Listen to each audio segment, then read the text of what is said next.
Vicki Trabosh, and I'm president of Masters of Evaluation, a Toastmasters club that is advanced, and our purpose is to not only help speakers get better, but do it through evaluations. While evaluations are our focus, the overall purpose of Masters of Evaluation is to become better in everything we do. And as an international speaker, I've noticed often that introductions are not well done. And I'm going to offer some suggestions today on how to set the tone for the speaker through an introduction and the elements of a great introduction. And that's my introduction to this. So here we go. Now, the first thing I want you to consider when you think about an introduction is, what is its purpose? Why do we even give anyone an introduction? Why don't we just say, and now Vicki Trabosh will speak? We use the introduction to set up success. So when you think about the introduction that you write, does it set you up for success for the words that will follow? And I believe that often it does not, because introductions are often very long. And when they are long, what do you think when you're listening to an introduction that goes long? Could you hurry up? I really want to hear the speaker. That is true every time. My suggestion, make sure that your introduction is no more than 4 or 5 sentences. Now, what often happens is that we are asked to introduce someone. We don't talk to them prior. We look through their websites, especially if they're well known, and we almost read their complete biography because we don't know what to say. We'll pull a biography off their website or something. How effective is that? I believe that a 4 or 5 sentence introduction is plenty for every speaker, because we don't want to hear you talk about the speaker. We want to hear from them.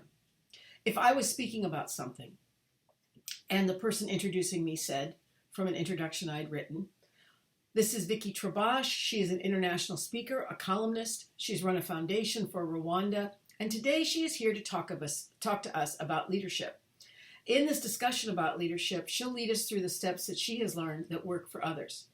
The other thing that Vicki does is work on her master's at Harvard, where she's working on an issue about child soldiers," and on and on and on, until finally you hear those magic words, "Please join me in welcoming Vicki Trabosh." Somewhere in there, I already lost you, and I was just making it up. What if this was the introduction? Today, our guest speaker is Vicki Trabosh. She's working on her master's at Harvard and working on the issue of child soldiers in the media. She's passionate about changing how we view child soldiers. Please join me in welcoming Vicki Trabosh. That was no more than 4 or 5 sentences, but it set me up to become a great speaker. Following that point, have you written out your introduction for the one who is introducing you? Please don't let them just do their own thing. And send it 14-point, double-spaced, and a nice, clear font. You don't want someone peering and not being able to read it. Double-space it so they won't get lost. And when you do that, you make the person introducing you look like the expert that they want to be. And we all know that after a great introduction is read, the speaker will often say, "Thank you for that great introduction. I really appreciate your kind words." Hopefully, they wrote their own kind words. And to that point, make sure that the person introducing you got it and that they're ready to speak. Always have an extra copy you can either send or have with you to hand to them, so there's no worry about, "Oh, I lost your introduction. Could you just tell me a few things?" "Yes, I can give you this piece of paper that shows you exactly what I'd like you to say. Thank you so much," they feel. Now, to the same point, in that written introduction, make sure you spell out words that are difficult or not a natural word they would know. For instance, for my foundation for Rwanda, I had a foundation called Itafari. Itafari in Kinyarwanda, which is the language of Rwanda, is spelled Itafari. So how do people pronounce it? Itafari. It's Itafari. I sound like E's. I'm not going to give someone a grammar lesson in a foreign language, but if I write it out phonetically, EE-TA-FAR-EE,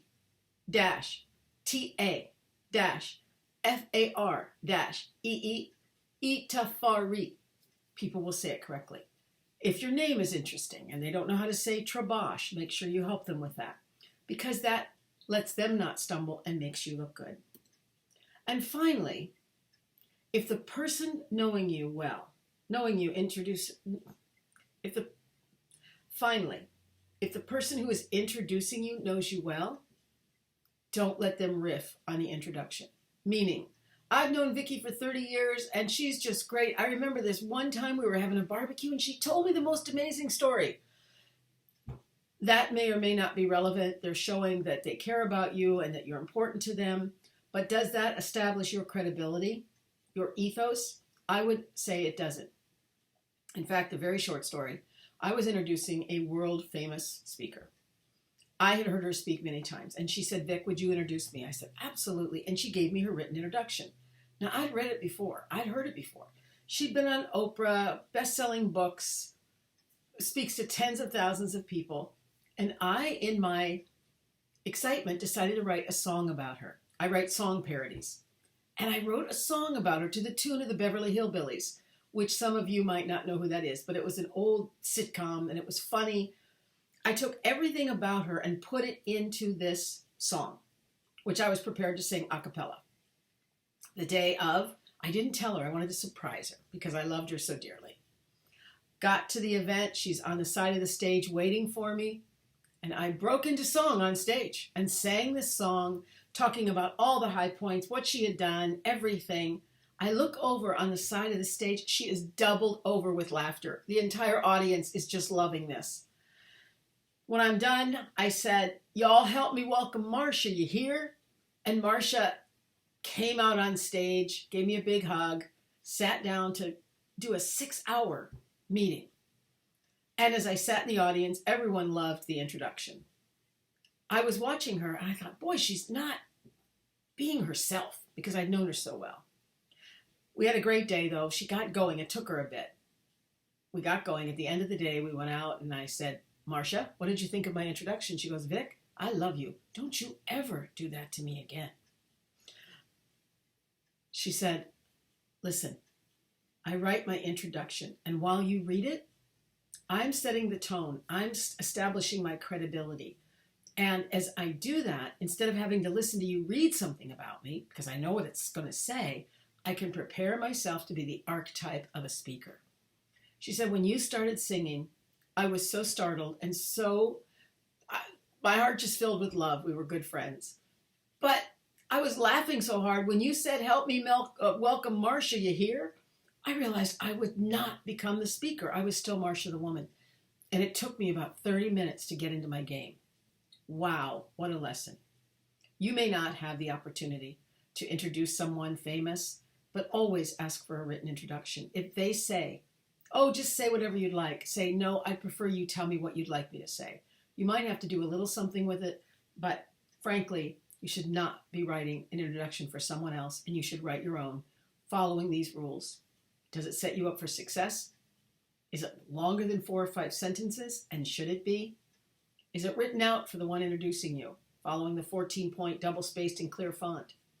Have you spelled out any unusual words phonetically? And if the one who is introducing you knows you well, ask them not to riff on it or come up with their own stories, just to read it as written. You can always thank them when you speak. That's it. Short lesson today, but an important one, I think. And if you found this interesting, join us. The first and third Fridays of each month, we meet at 9 to 10:30 a.m. Pacific Standard Time, which internationally is UTC-8 now. And we want you there. Come as a guest. Join us. Bring your best speech. Bring your mad evaluation skills. And don't forget to prepare your introductions for all speeches you give everywhere in the world. Here's our Zoom link, and you can write that down. This isn't a live link. And you can also email me, mastersofevaluation@gmail.com.